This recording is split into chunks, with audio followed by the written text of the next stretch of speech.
కాబట్టి మానవ జీవితంలో దేవునితో నడచడం అనేది మరి చాలా కష్టంగా భావిస్తాం. మనం ఒక గంట ప్రార్థన అంటేనే ఇంకా తీసుకొస్తాం, ఒక గంట అంటేనే తీసుకొస్తాం. కానీ దేవుని బిడ్డలైనటువంటి వారు అంత కష్టపడి మరి దేవునితో సహవాసం, సత్యాన్ని గురించి ప్రకటిస్తా ఉంటారు, దుర్బోధను అసహించుకుంటా ఉంటారు, యథార్థంగా నడుచుకుంటా ఉంటారు.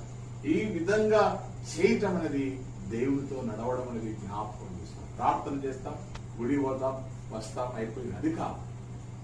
దేవునితో నడవాలంటే నీవు మోకరించి దేవునితో ప్రార్థన చేయడమే కాకుండా వాక్యాన్ని చదివి వాక్య ప్రకారం నడుచుకొని అనేక మందికి చెప్పటం కూడా. ఒక వ్యక్తిని త్రిప్పాల, ఒక ఆత్మను రక్షించాలా. నువ్వు దేవుని నమ్మిన తర్వాత, విశ్వాసం అయిన తర్వాత ఆత్మను రక్షించకపోతే నేను గొప్పగా దేవుని నమ్ముకున్నట్టు ఏం ప్రయోజనం లేదు. ఒక వ్యక్తిని త్రిప్పాల.